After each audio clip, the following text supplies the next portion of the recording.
বারবার এই প্রসঙ্গটা এই বিষয়টা নিয়ে আমি আলোচনা করেছি। এ দল আর ও দল, দলাদলি, আমরা শুধুমাত্র একটা গোলক ধাঁধার মতো ঘুরে বেড়াই। এ দল আর ও দল, মুক্তি খুঁজি কোন দল ঠিকঠাক কাজ করবে। গণতান্ত্রিক ব্যবস্থায় রাজনৈতিক দল থাকবে, সেটা স্বাভাবিক, কিন্তু গণতান্ত্রিক ব্যবস্থায় সচেতন নাগরিক, তাদের উপস্থিতি তো সব থেকে বেশি জরুরি। আমরা কি সেভাবে নাগরিক পক্ষ তৈরি করতে পারলাম? এ পক্ষ ও পক্ষের বাইরে নাগরিক পক্ষটা ক্রমশই দুর্বল থেকে আরও দুর্বল হয়ে যাচ্ছে বলেই এই দলগুলো এরকম লাগাম ছাড়া দুর্নীতি করতে পারছে কিংবা যথেচ্ছাচার চালিয়ে যেতে পারছে। বারবার আমাদের এটা মনে হয়, লাগাম ছাড়া দুর্নীতি, লাগাম ছাড়া যথেচ্ছাচার, শুধু দল আর দল। এ দলের একটা পক্ষ, ও দলের আর একটা পক্ষ। কিন্তু আমরা যেটা বারবার করে বুঝতে চাইছি, বারবার করে যে প্রসঙ্গটা নিয়ে সামনে আনতে চাইছি, মানুষের বোধ, মানুষের চেতনায়, ভাবনায় ধাক্কা দিতে চাইছি, তা হচ্ছে গণতান্ত্রিক ব্যবস্থাপনায় সমস্ত শক্তির উৎস মানুষ, নাগরিক। সেই নাগরিক যদি সচেতন হয়, তাদের যদি শক্তপোক্ত একটা পক্ষ থাকে, তাহলে রাজনৈতিক দলগুলো অনেকটা চাপে থাকতে বাধ্য। মুশকিল হচ্ছে নাগরিক সচেতনতা দিয়ে রাজনৈতিক দলগুলোকে নিয়ন্ত্রণ করবার যে প্রক্রিয়া গণতান্ত্রিক ব্যবস্থায় হবার কথা ছিল, বারবার চেষ্টা করেও সেটা হয়নি। আমাদের গণতন্ত্র তাই খুব দুর্বল, খুব দুর্বল। গণতন্ত্র মানে আমরা বুঝি শুধুমাত্র একটা দিন গিয়ে ভোট দিয়ে আসা। তার বাইরেও এই ব্যবস্থাপনাকে প্রত্যেক দিন সুস্থ রাখা, পরিশুদ্ধ রাখা, এই দায়িত্বটা যে নাগরিকের, এটা আমরা ভুলে গেছি। কথা ছিল আমাদের যারা প্রতিনিধি হবে, অর্থাৎ গণপ্রতিনিধি যারা হবেন, তারা আমাদের মানে সাধারণ নাগরিকের কথা অনুযায়ী আচার আচরণ করবেন। কিন্তু দেখা গেল হয়ে গেছে ঠিক উল্টো। বারবার করে আমরা চোখের সামনে দেখি রাজনৈতিক নেতা নেত্রীরা আসলে রাজা মহারাজাদের মতো আচার আচরণ করে, আর সাধারণ মানুষ যেন প্রজা। তারা প্রজা শুধুমাত্র তাদের কৃপাধন্য, মানে রাজা রানীদের কৃপাধন্য হতে পারলেই যেন তাদের জীবন বর্তে যায়। বিষয়টা এখানে এসে দাঁড়িয়েছে। গণতান্ত্রিক ব্যবস্থা এটা হওয়ার কথা ছিল না, একদম ছিল না। আর তাই আমাদের বারবার করে মনে হয় দল আর এই দল আর ওই দলের বাইরে যদি নাগরিক পক্ষটাকে শক্তপোক্ত করা যায়, যদি নাগরিকদের ভাবনাটাকে সমস্ত রাজনৈতিক দলের বাইরে এনে ফেলা যায়, যদি দলকে বোঝানো যায় যে তোমরা যদি নাগরিকদের স্বার্থ না দেখো, তাহলে নাগরিকরা তোমাদের কিন্তু ছুঁড়ে ফেলে দেবে, এই বার্তাটা যদি দেওয়া যেত নাগরিকদের পক্ষ থেকে, তাহলে একটা অন্যরকম কিছু হতে পারত। যেভাবে নেতা নেত্রীদের নিরাপত্তার জন্য কোটি কোটি টাকা ব্যয় হয়, সাধারণ মানুষের নিরাপত্তার কথা কে ভাবে? কোথাও ভাবা হয় সাধারণ মানুষ কিভাবে বাঁচবে, তাদের জীবনযাপন কিভাবে হবে? আমাদের দেশে কত কত মানুষ দারিদ্র, অভাব, অনটনের সঙ্গে লড়াই করতে করতে জীবনযাপন করে, আর আমাদের দেশের নেতা নেত্রীরা যারা সেই মানুষের প্রতিনিধি বলে নিজেদের দাবি করে, শুধু তাদের নিরাপত্তার জন্য কোটি কোটি টাকা ব্যয় হয়ে যায়। তারা ভোগ বিলাসের মধ্য দিয়ে জীবনযাপন করে। আমরা তো জানি আমাদের এ রাজ্যে শাসক দলের যিনি প্রধান, তার পরিবারই কয়েক বছরে নাকি কোটি কোটি টাকা রোজগার করেছে, এমনটাই অভিযোগ। বিভিন্ন পরিসংখ্যান তথ্যে বারবার করে এটা বেরিয়ে আসছে। অথচ তিনি নিজে একেবারে দরিদ্র পরিবার থেকে এসেছি বলে সেটাকে ব্যবহার করেন রাজনীতির স্বার্থে। অথচ কার্যক্ষেত্রে আমরা দেখছি তার জীবনযাপন, তার চলাফেরা, তার পরিবার কোটি কোটি টাকা কামিয়ে যাচ্ছে। সাধারণ একজন কাউন্সিলর দিকে তাকান, দেখবেন তাদের জীবনযাপন, তাদের চালচলন যেন কোটি কোটি টাকা না থাকলে এমনটা হয় না, হতে পারে না। কোথা থেকে আসে এত টাকা? এটা তো আমাদের সমাজের, আমাদের টাকা। তারা ভোগ বিলাসে মত্ত থাকে, আর সাধারণ মানুষ অনেকটা প্রজার মতো ভিক্ষা প্রার্থনা করে। আমরা এটা দিয়ে দিয়েছি, আমরা ওটা দিয়ে দিয়েছি, আমরা সেটা দিয়ে দিয়েছি, অমুক শ্রী তমুক শ্রী, এই সমস্ত কথা আমাদের প্রশাসনিক প্রধান মাঝে মধ্যেই বলেন। আমরা দিয়েছি, আমি দিয়েছি। কার টাকা দিচ্ছেন? কোথা থেকে পাচ্ছেন? সাধারণ মানুষের টাকা, আমাদের দেশের সম্পত্তি। আসলে এইভাবে ভাবার অভ্যাসটা নাগরিকের যতদিন না তৈরি হবে, ততদিন এই সমস্ত নেতা নেত্রীরা এই ধরনের আচরণ করেই যাবেন। আমাদের তাই নাগরিক পক্ষ তৈরি করবার দিকে মনোযোগ দিতে হবে। খুব শক্তপোক্ত একটা নাগরিক পক্ষ, যে নাগরিক পক্ষ এই রাজনৈতিক নেতা নেত্রীদের প্রশ্ন করবেন, তারা কোনো দলে ভিড়বেন না। যে দল বা যে দলকে তাদের পছন্দ হবে ভোট দিতে পারেন, কিন্তু ভোট দিয়ে আসবার পরে তারা কোনো পক্ষে নয়, তারা নাগরিক, নাগরিক পক্ষ। নাগরিকদের স্বার্থ বিঘ্নিত হয় এমন কোনো কাজে নাগরিকরা অনুমোদন দেবে না। আমরা কবে সেখানে পৌঁছব? দলাদলির বাইরে কবে আসতে পারবে আমাদের নাগরিক সমাজ? বারবার করে এই প্রশ্নটা আমাদের ভাবায়। আমরা তাই এই প্রশ্নটা নিয়েই আজকে আলোচনা এগোতে চাইব, আলোচনা রাখব। কবে তৈরি হবে আমাদের নাগরিক পক্ষ, সচেতন নাগরিক পক্ষ, যে নাগরিক পক্ষকে দেখে ভয় পাবে, সমীহ করবে এই সমস্ত রাজনৈতিক নেতা নেত্রীরা, যারা ভ্রমবশত নিজেদের রাজা বা রানী বলে ভাবতে শিখে গেছে। আসুন বিষয়টির উপর একটু আলোকপাত করি। আলোচনার জন্য আমি আমন্ত্রণ জানিয়েছি অধ্যাপক ডক্টর মীরাতুন নাহার এবং সমাজকর্মী, মানবাধিকার আন্দোলনের সক্রিয় কর্মী নন্দদুলাল দাসকে। আমি মীরাতুনদির কাছে প্রথমেই আসবো, কারণ বিষয়টা নিয়ে মীরাতুনদি লাগাতারভাবে বলে চলেছেন নাগরিক পক্ষ। মীরাতুনদি যেভাবে কথা বলেন, বারবার যে কোনো শাসককে, যে কোনো ক্ষমতাকে প্রশ্ন করেন, মীরাতুন নাহারের এই প্রশ্ন করার ধরন দেখে অনেকে এমনটা মনে করেন যে তিনি আসলে যে পক্ষের বা যে দলের বিরুদ্ধে বলছেন, অন্য পক্ষকে হয়তো সমর্থন করছেন।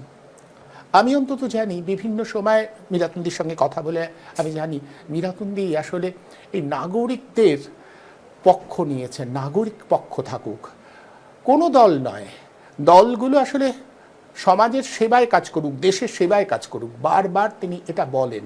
কিন্তু সেটা সত্যিই কি আজকের দিনে কার্যকর হচ্ছে? আমরা এই কথাগুলো শুনলে কেমন যেন অলিক বলে মনে হয়। কেন মনে হয়, কেন এই বিষয়গুলো অলিক হয়ে গেল?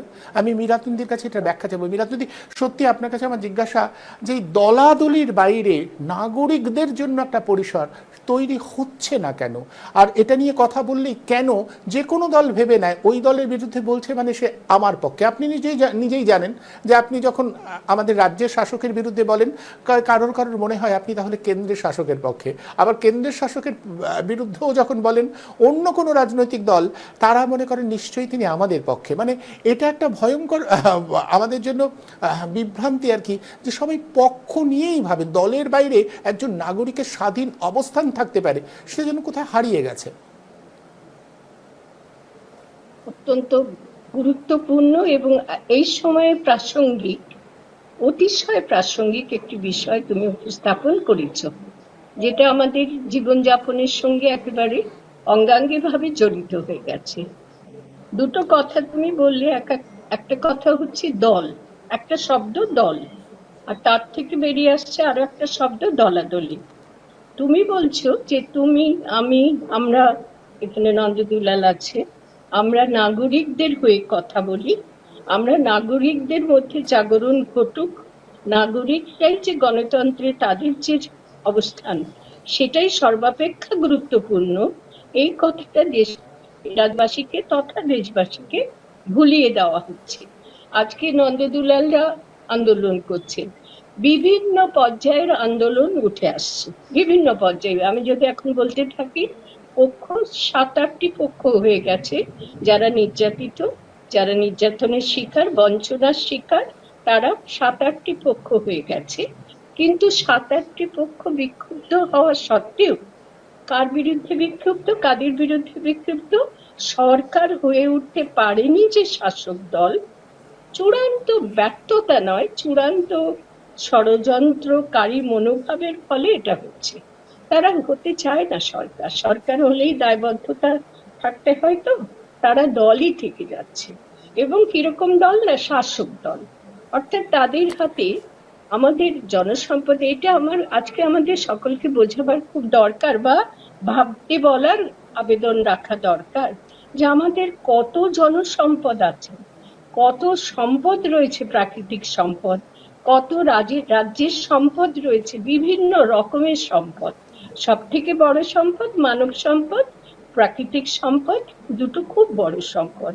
তারপরে অর্থ সম্পদ যদি বলো, তাহলে তারও অভাব আমাদের দেশে নেই। অথচ আজও আমাদের মেনে নিতে হয় ৮০% মানুষ অর্থাভাবে কষ্টে ভুগছে। আবার তার উপরে বর্তমান পরিস্থিতি, বর্তমান শাসক দলের কালে যারা চাকরি করছিল তাদের চাকরি থেকে বিচ্যুত করা হয়েছে পরিকল্পিতভাবে, ষড়যন্ত্র করে। যারা দীর্ঘদিন ধরে নন্দদুলালের মতন শিক্ষা ও কবিতা লিখে, একটা নিরন্তর কবিতা লিখে যাচ্ছে, আমি দেখি ভাবনাগুলো কত স্বচ্ছ, লেখার ক্ষমতা কত, দক্ষতা, কলমটা দক্ষতা সহকারে লিখছে, লিখেই যাচ্ছে, মনের কথা, মনের দুঃখ প্রকাশ করছে। তাকে সারা জীবন একটা বিশেষ পদ তৈরি করা হয়েছে, রাজনৈতিক দলেরা করেছিল, রাজনৈতিক বলে পরে আসছি রাজনীতির কথায়, দলই তৈরি করেছিল সেই পদ। এদেরকে ভুলিয়ে দেওয়া হয়েছিল এই পদে এখন ঢোকো, তারপরে ধীরে ধীরে তোমাদের পদোন্নতি হবে, অর্থাভাব ঘুচে যাবে। কিছু মাত্র ঘুচেনি। একটা পক্ষ ওদের কথা বললাম, বহু অন্তত ৭-৮টা পক্ষ এখন আছে এরকম বিক্ষুব্ধ হওয়া সত্ত্বেও ক্ষমতার একটা জগদ্দল পাথর তৈরি হয়েছে, ক্ষমতাকে আঁকড়ে ধরেছে জগদ্দল পাথরের মতো। সেটাতে কেউ কোনো একটা কুড়ালের আঘাত দিতে পারছে না, একটা কুঠার আঘাত করতে পারছে না, কোনো কিছু দিয়েই তাকে ভাঙা যাচ্ছে না। এই জগদ্দল পাথরটাকে আঁকড়ে ধরে বসে আছে শাসক দল। পরম্পরা রয়েছে, পরম্পরাতে এখন আমরা আসছি না, যেহেতু এই বর্তমান সময়ে যে পর্যায়ে আমরা পড়েছি সেই পর্যায়টা দুরন্ত, সেই পর্যায়টা আমরা বেরিয়ে যেতে পারছি না। তুমি এখন যেটা বলছো সেবার সেই কথায় আসি। কথা বলতে বলতে অন্যদিকে সরেই যায়, কারণ চিন্তা এত বেশি দুশ্চিন্তাগ্রস্ত এখন আমরা, যে দুশ্চিন্তাগ্রস্ততা আমাদের বিভিন্ন দিকে, মানে সুস্থিরভাবে ভাবতেও দিচ্ছে না, এতটাই দুশ্চিন্তাগ্রস্ত আমরা। তো একটু সুস্থিরভাবে কথা বলা যাক। সেটা হচ্ছে, তুমি খুব সুন্দরভাবে তুলেছ নাগরিক পক্ষ। এখানে একটা ছোট কথা বলা দরকার। নাগরিক বললেই মনে হয় আমাদের দেশেটা সব শব্দেরই হয় একটা ব্যবহারিক অর্থ তৈরি হয়ে যায়।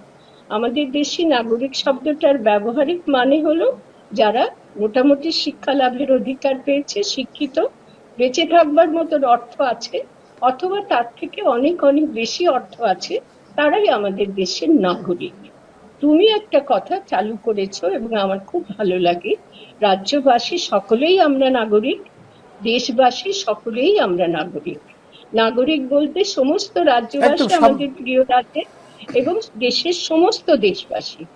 এই নাগরিক পক্ষের কথা তুমি বলছো, যে নাগরিক পক্ষের জাগরণ ঘটছে না, নাগরিক পক্ষ বুঝতে পারছে না যে তারা দল নির্ভরতা যদি না ছাড়ে, দল মানে কি একটু ছোট করে এক্ষুনি বলে দিয়ে আমি শেষ করব, দল নির্ভরতা যদি না ছাড়ে, যদি মনে করে যে দলের কোনো না কোনো দলের কাঁধে আমাদের হাত রাখতে হবেই, নতুবা আমরা জীবনে চলতে পারবো না, এই বিশ্বাসটা কিন্তু গাঢ় ভাবে প্রায় প্রতিটা নাগরিকের মনে ঢুকে গেছে। কি সুবিধাভোগী, কি সুবিধাহারা, দুই পক্ষই। সুবিধাভোগীদেরও পায়ের তলায় নিয়ে আসতে পেরেছে, পদের লোভ দেখিয়ে পদানত করতে পেরেছে শাসক দল। সুবিধা হারার পর্যায়ে থেকে কিছু কিছু পাচ্ছে, হাতে হাতে ধরিয়ে দিচ্ছে কিছু টাকা, কিছু অর্থাভাব তাদের ঘুরছে, সামান্য, দুরন্ত অভাবের মধ্যে অতি সামান্য, কিন্তু তাতেই তাদের সন্তুষ্ট থাকতে হচ্ছে এবং তাদের ওই পদানত হওয়া বা বশংগত হওয়ার মতন মানসিকতাটা তারা বাদ দিতে পারছেন না, কারণ অসহায়তা চূড়ান্ত। এটা আমি বিশ্বাস করি, অসহায়তা চূড়ান্ত।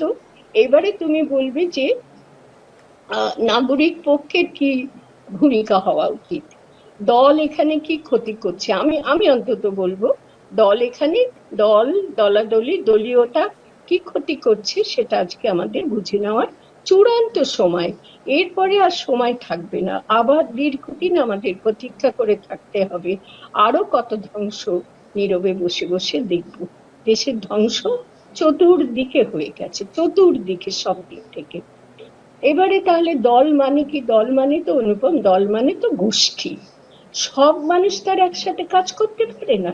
অতএব আমরা ছোটবেলা খেলা করতে গেলেও দেখতাম, তোমরা দেখেছো, তোমরা লিঙ্গ পরিচয় পুরুষ মেয়েরা ছোট ছোট গ্রুপ করে দেওয়া হয়, গোষ্ঠী করে দেওয়া হয়।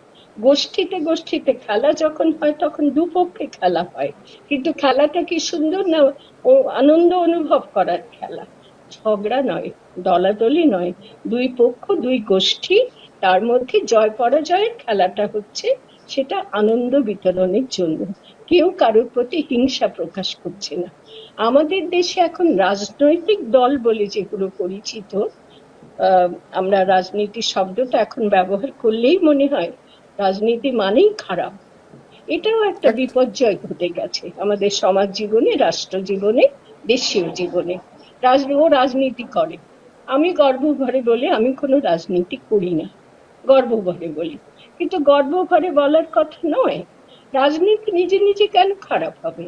রাজনীতিকে খারাপ করেছে এই যে দলবদ্ধ জীব যারা, দল ছাড়া বোঝে না যারা, যে মানুষটা দলবদ্ধ জীব হয়ে বাঁচছে, দল নির্ভর জীব হয়ে বাঁচছে, তারাই কিন্তু রাজনীতিকে নষ্ট করেছে, রাজনীতিকে মন্দ রাজনীতিতে পরিণত করেছে, লাভ লোকসানের হিসাব কষা রাজনীতি, জনসম্পদ কতটা লুট করে নিতে পারবো এবং কতটা পারবো না তার হিসাব কষার রাজনীতি, সেই রাজনীতি আজকে তৈরি হচ্ছে।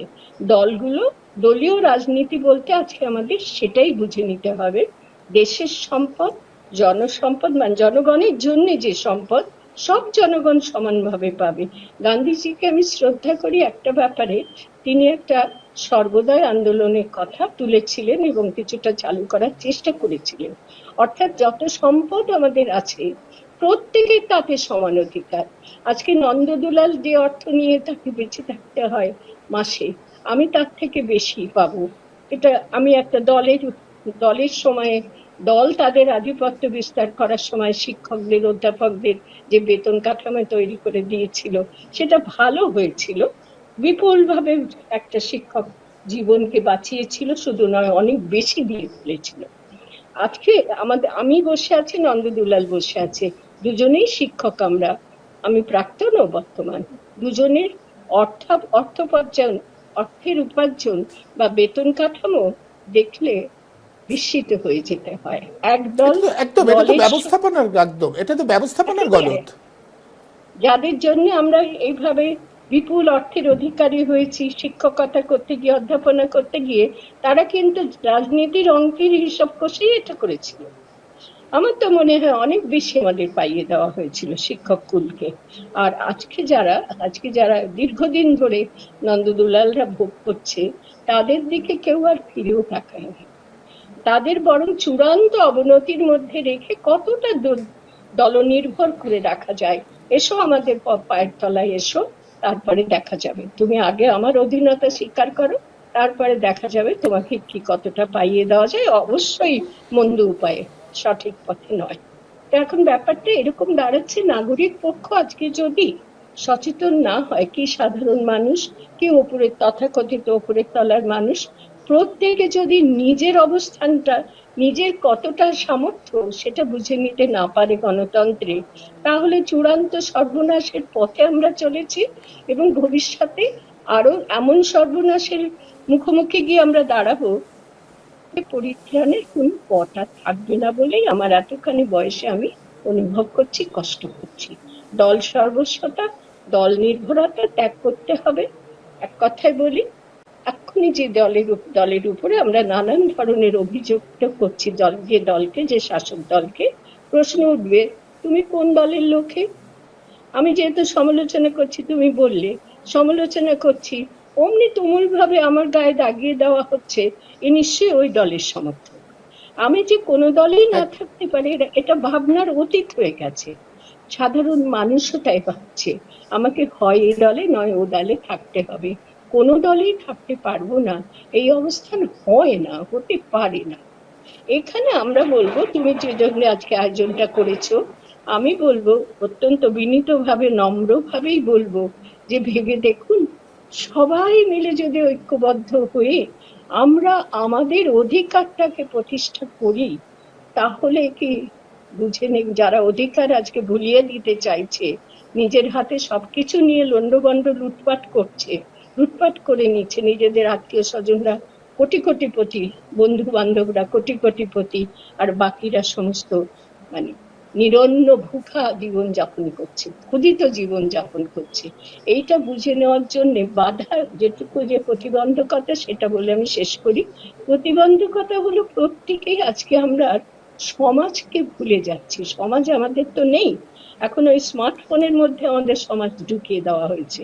প্রত্যেকেই বসে বসে দেখবে, প্রত্যেকেই ব্যতিক্রম নেই, বসে বসে স্মার্টফোনে চোখ দিয়ে মন দিয়ে বসে আছে, কোনো দিকে তাকিয়ে দেখছে না। পাশে যদি একজন মানুষ পড়ে প্রায় মৃত্যু মুখেও হয়, ফিরেও তাকাবে না, তখন সে মজে রয়েছে স্মার্টফোনে। এই ব্যবস্থাটা করে দেওয়া হয়েছে, সমাজ নেই। ফলে আমাদের যেটা বাধা, সেটা হচ্ছে সমাজ হারিয়ে ফেলেছি আমরা। দ্বিতীয় বাধা হলো প্রত্যেকেই আমরা ভাবছি ঐক্যবদ্ধ তো হলাম, কিন্তু প্রথম মাঠটা যদি আমি খাই, বিশাল সমাবেশ হলো, ওই একটা গোষ্ঠী ঐক্যবদ্ধ হলো, আর একটা গোষ্ঠী হলো, এইভাবে সেই গোষ্ঠীর লোকজন ভাবছে, দলের না, সেই গোষ্ঠীর লোকজন ভাবছে যারা দলীয়তার বিরুদ্ধে দাঁড়াবে, তারা ভাবছে যদি আমার সংসারটা মার খায়, ওই দলের লোকরা যদি আমার ঘর বাড়ি জ্বালিয়ে দেয়, আমি ভুক্তভোগী বলে কথাটা বলছি, ষড়যন্ত্রের শিকার হতে হবে। সেই ষড়যন্ত্রের শিকারটা যদি আমি হই, আমার তাদের উদ্দেশ্যে প্রশ্ন, ক্ষুদিরাম কি সে কথা ভেবেছিলেন যে ব্রিটিশ শাসক আমাকেই তো ফাঁসিতে চড়িয়ে দিতে পারে? তিনি কি সে কথা ভেবেছিলেন? ক্ষুদিরাম ভেবেছিলেন? আমাদের দেশের যতজন স্বাধীনতা সংগ্রামী আমরা জানি, প্রীতিলতা ওয়াদ্দেদার, তিনি কি ভেবেছিলেন আমার পরিবারটা, আমার জীবনটা নয় ছয় হয়ে যাবে? আমি এত লেখাপড়া শিখেছি, প্রীতিলতা অনেকটা দূর লেখাপড়া শিখে প্রতিষ্ঠিত হতে পারতেন, একবারও ভেবেছিলেন? প্রতিটা মানুষ যারা আজকে বরেণ্য আমাদের কাছে, যাদের স্মৃতিতে আমরা তাদের ছবিতে মাল্যদান করি, আমরা কি সত্যিকার প্রাণ থেকে তাদের মালা দিতে পারছি? আমরা কি স্বার্থপরতার গণ্ডিতে বদ্ধ হয়ে থাকছি না? শুনতে হবে কেন ন্যায্য কথা বলতে বললে আজকে কি সাহস, অর্থাৎ যে ন্যায্য কথা বলবে তার জীবনটা চূর্ণ বিচূর্ণ করে দেওয়া হবে। এই ভয়, এই সন্ত্রাস আজকে মানুষটা, প্রতিটি মানুষকে তাড়া করে ফিরছে। নন্দ দুলালদের মতন মানুষরা আছে যারা ভয় পাচ্ছে না, অথবা নাচার হয়ে তাদেরকে সাহসিকতা দেখাতে হচ্ছে, কিন্তু আজকে ঐক্যবদ্ধতাটা হতে পারছে না। সব বিক্ষুব্ধ মানুষ যদি একসঙ্গে ঐক্যবদ্ধ হতে পারতেন, সব মানুষ, শুধু যারা এই বিক্ষোভ আন্দোলন একদম। করছেন তারা না, খেতে না পাওয়া মানুষ, চাকরি না পাওয়া মানুষ, কাজ না পাওয়া মানুষ, শিক্ষা না পাওয়া মানুষ, চিকিৎসা না পাওয়া মানুষ, পদঘাট না পাওয়া মানুষ, দ্রব্যমূল্য বৃদ্ধির সঙ্গে লড়াই করতে না পারা মানুষ, তারা কিভাবে লড়ে যাচ্ছে? অথচ যেদিকে কটাক্ষ করার, যেদিকে কি বলবো বলো, শব্দটা বলতে গেলে খারাপ শব্দ বলতে হয়, প্রত্যাঘাত করা, তাদের জীবনে যে আঘাত নামিয়ে আনছে যারা, তাদেরকে প্রত্যাঘাত করতে পারার মতন মানসিক জোর মানুষ আজকে হারিয়ে ফেলেছে। সেইখানে আজকে আমাদের পরাজয় ঘটে যাচ্ছে বলে আমার বিশ্বাস। বেশ, আমি ঠিক এখান থেকে আবার নন্দদুলাল বাবুর কাছে আসবো। নন্দদুলাল বাবু, মীরাতুনজি যেটা বললেন, আপনি তো বারবার এটা চেয়েছেন, যে আপনারা চেয়েছেন, আপনি, আমি জানি আপনি সমাজকর্মী হিসেবে বিভিন্ন সংগঠনের সাথে যুক্ত হয়ে, শুধু শিক্ষকতা নয়, আপনি সমাজকর্মী হিসেবেও আপনার দায়িত্ব পালন করেন।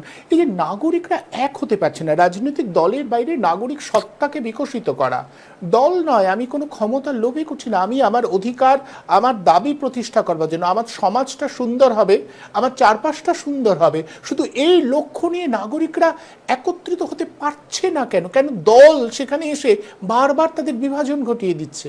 কেন দল চলে আসে? লোভ দেখানো হয়, ভয় দেখানো হয়, সব ঠিক, কিন্তু তারপরেও নাগরিক জীবনের বিপর্যয় তো একটা বড় পরিসর জুড়ে রয়েছে। সেই বিপর্যস্ত নাগরিকরা কেন একত্রিত হতে পারছে না? কেন একসাথে নিজেদের একটা জায়গা তৈরি করতে পারছে না, নিজেদের একটা পক্ষ তৈরি করতে পারছে না? দেখুন, দিদি আজকে খুব সুন্দর বলেছেন। নাগরিক সমাজ 11 সালের আগে পর্যন্ত তারও ভূমিকা পালন করেছে। তার আগে পর্যন্ত বামফ্রন্টের আমলেও আমাদের যে নাগরিক সত্তা ছিল, শঙ্খ ঘোষ তখন বেঁচে ছিলেন। মানে দুরন্ত গতিতে নাগরিক সমাজের একটা আলাদা কণ্ঠস্বর ছিল। এখন যেটা দিদি বললেন না, আমি আমি একটু ছোট্ট যখন আমি একটু এখানে ছোট্ট ফুট কাটিয়ে এখানে নন্দদুলাল বাবু, আপনি যেটা বলছেন সেটা একটা অংশের, যেটা মীরাতুন্দি বারবার করে বলেন, উপরতলার কিছু তথা বিশিষ্ট জন যারা লেখাপড়ায় বোধবুদ্ধিতে অনেকটা এগিয়ে, তাদেরকে ধারণ করেই একটা নাগরিক সমাজ কেন হবে? সাধারণ নাগরিকও তো তার নিজের বিপর্যয় থেকে একত্রিত হতে পারে, হওয়ার কথা। সেটা তো একটা ব্যর্থতা, যে নাগরিক মানে আমি যদি সমস্ত পরিসরের মানুষকে বোঝাই, তাহলে তারাই তো বিপর্যস্ত বেশি হচ্ছে। এই যে সুবিধা, মীরাতুন্দি একটা চমৎকার কথা বলেন, এই না বিশিষ্ট নাগরিক বা বুদ্ধিজীবী বলতে যাদের বোঝানো হয়, মীরাতুন্দি তাদের সুবিধাবাদী, সুবিধাভোগী বলেন। বলে অনেক সুযোগ সুবিধা তারা পান, তারা অধ্যাপনা করেছেন, তারা লেখালেখি করে প্রচুর টাকা পয়সা আয় করেন, তারা অভিনয় করে প্রচুর টাকা পয়সা আয় করেন। এই সুবিধাভোগী অংশটাকে বাদ দিয়ে নাগরিক সমাজ যাদের জীবনে বিপর্যয় নেমে এসেছে, তারা একত্রিত হতে পারবে না কেন? না, এটা যেটা আপনি বলেছেন সেটা ঠিক, এই প্রসঙ্গটা আমি বলবো, তবে তার আগে একটা কথা আমি বলি, সেটা হচ্ছে যে দেখুন, আহ, আহ, নাগরিক সমাজ নিশ্চিতভাবে থাকা উচিত, তবে আহ, নাগরিক সমাজকে পথ দেখানোর জন্যে যে শিক্ষিত সমাজের কথা আপনারা বলছেন সেখান থেকে উঠে আসে তো ভালো। তবে এই প্রসঙ্গে আমি একটা কথা বলি, আমি এটা ব্যাখ্যাটা পরে আসছি। সেটা হচ্ছে যে দেখুন, একসময় ফরাসি বিপ্লবে দার্শনিকদের অবদান, আমি রাষ্ট্রবিজ্ঞানের ছাত্র হিসাবে বলছি যে ফরাসি বিপ্লব হতোই না, পরবর্তী সময়ে ঠিক। রাষ্ট্রবিজ্ঞানীরা বলছেন যে আহ, আহ, ফরাসি বিপ্লব আদৌ হতো কিনা সম্ভব, মানে সেটা ভেবে দেখতে হবে। সেই সময় যদি তারা না জন্মাতেন, তারা যদি কলম না ধরতেন। একটা ইংরেজিতে কথা আছে, pen is then the mightier than sword, mightier that the sword, মানে কলমের জোর সবচেয়ে বড় জোর, কলম তরবারির থেকেও শক্তিশালী। এখন প্রশ্নটা হচ্ছে, আবার আমি বলবো, এটা আমার ব্যক্তিগত মত, যে 11 সালে যে পরিবর্তনটা হলো, সেই 11 সালের পরিবর্তনটা নাও হতে পারতো। সেই সময় বিদ্বজনরা যেভাবে রাস্তায় নেমেছিলেন, শঙ্খ ঘোষ, মীরাতুন্দি, কৌশিক সেন, গোলান্দি, সমীরাইজ থেকে আহ, আহ, তরুণ সান্যাল, আরো তরুণ সান্যাল মারা গেছেন, আরো অসংখ্য। এবার সেটা বোধহয়, আমার ধারণা, আমার ব্যক্তিগত মত, তার সঙ্গে কেউ ডিফার করতেই পারেন, যে হয়তো পরিবর্তনটা হতো না যদি কিনা এই নাগরিক সমাজের স্বরটা তখন যেভাবে উঠতেছিল। এখন কেউ যদি ভেবে থাকেন যে উনি, তখন তাদের বিরোধিতা করেছিলেন, মানে ওই পক্ষের ছিলেন, আমিও চেয়েছিলাম পরিবর্তন হোক। এখন প্রশ্নটা হচ্ছে, যেটা আপনি বলছেন যে সত্যি এটা হলে তো ভালো, কিন্তু নাগরিক সমাজকে পথ দেখানোর জন্য তাদেরকেও, আরো যারা এগিয়ে থাকা মানুষ, তাদেরকে কিন্তু এগিয়ে আসতে হবে। এই প্রসঙ্গে একটা কথা বলি, মমতা বন্দ্যোপাধ্যায় তখন মুখ্যমন্ত্রী হননি, তিনি তিনি বলছেন, নিশ্চিতভাবে আপনাদের আমি মনে করিয়ে দিতে চাই, যে সেই সময় তিনি বলেছিলেন যে আমি যদি মুখ্যমন্ত্রী হই, বা আমি মুখ্যমন্ত্রী হওয়ার পর প্রতি 15 দিন অন্তর বিদ্বজনদের সঙ্গে বলবো, তারা যেটা বলবেন তাদের সঙ্গে পরামর্শ করে আমি সরকারটা চালাবো। আহ, একদম তিনি দ্ব্যর্থহীন কণ্ঠে এটা বলেছিলেন, সবাই নিশ্চয়ই মনেও আছে। তার মানে এতটা তিনি নাগরিক তিনি ধোঁকা দিয়েছেন। এখন হচ্ছে, এবার আপনি যে কথাটা বলেছেন যে নাগরিক সমাজ, যদি যারা লেখাপড়া জানা, অনেকে কবিতা লিখছেন, অনেকে প্রতিবাদ করছেন, দিদি যেটা বলছেন বিভিন্ন ভাগে বিভক্ত হয়ে যাচ্ছে, সেটা কিন্তু সংঘবদ্ধটা হচ্ছে না, সঙ্গে আমরা একত্রিত ভাবে এই লড়াইটা লড়তে পারছি না। যদি একত্রিত হয়ে এই লড়াইটা লড়তে পারতাম, তাহলে যে একটা নাগরিক সমাজ সেটা হয়তো প্রকাশিত হতো বা একটা বৃহত্তর রূপ পেত।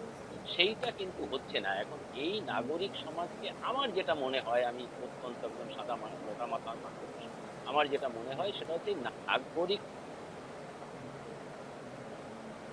সমাজকেও পথ দেখানোর জন্য চিরাতন দিদিদের একটুখানি এগিয়ে, আর তাদের কাজটা ত্বরান্বিত। এমনি ভাবে 11 সালে যারা মুখ ছিল, বাংলার মুখ ছিল, মীরাতুন্দি, বোলান্দি, সমীরাই, কৌশিক সেন, তরুণ সান্যালরা যখন মুখ ছিলেন, শঙ্খ ঘোষরা মুখ ছিলেন, এরকম আবার নতুন করে কিন্তু মুখ হয়ে উঠতে হবে। আর যদি এখান থেকে কেউ হয়ে যেতে পারে, হওয়া উচিত, কারণ পড়াশোনা জানা অনেক মানুষ আছে।